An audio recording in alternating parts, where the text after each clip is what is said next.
తోట నరసింహ గారు మీ మావయ్య గారి యొక్క వారసురాలుగా మీరైతే ఇక్కడ ఈ నియోజకవర్గంలో అయితే మీరు క్యాంపెయిన్ చేస్తున్నారు.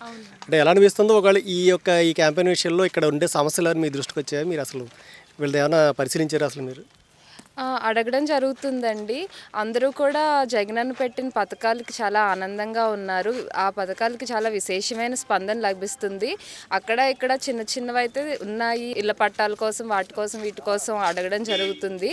కేవలం చిన్న చిన్న టెక్నికల్ ఇష్యూస్ రావడం వల్ల అలాంటి ఆగిని తప్పితే మరే ఇతర ఇదేమీ కాదు. ఆ ఇళ్ళ పట్టాలు అడిగిన వాళ్ళు కూడా తప్పకుండా మేము జగనన్నకే వేస్తాము, ఆయన వస్తేనే మాకు మళ్ళీ ఇళ్ళ పట్టాలు ఇస్తారు, ఈ టెక్నికల్ ఇష్యూస్ అన్నీ సరిచేసి అని చెప్పడం జరుగుతుంది. అలాగే తోట నరసింహం గారు అంటే కూడా చాలా అభిమానంగా ఉన్నారు ఇక్కడ ప్రజలందరూ. గతంలో ఆయన చేసిన పనుల ప్రభావం ఏమో కానీ తప్పకుండా నరసింహ గారు వస్తే మాకు ఏ పనైనా చేసి పెట్టగలరు, ఆయనకు ఆ సత్తా ఉందనే మాట్లాడుతున్నారు ఎవరైనా.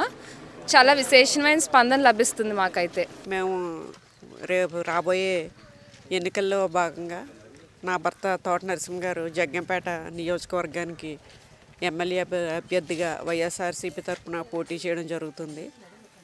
దానిలో భాగంగా నేను, మా కోడలైన శ్రీనిధి, మా తనయుడు రామ్జీ మేమందరం కూడా ప్రచారం చేయడం జరుగుతుంది.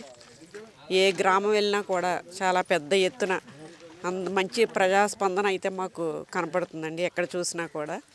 ఎందుకంటే మన జగన్మోహన్ రెడ్డి గారు ఎన్నో పథకాలని, సంక్షేమ పథకాలని ప్రవేశపెట్టారు.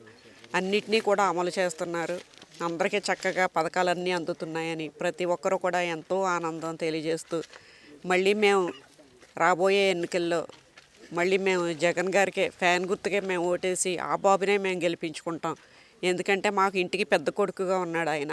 మా చేతికి పెన్షన్ అందిస్తూ మాకు ఎంతో ఆసరాగా ఉన్నారని ప్రతి ఒక్క వృద్ధులు, అవ్వలు, తాత కూడా ఎంతో ఆనందంతో ఉన్నారు ప్రతి ఒక్కరూ కూడా.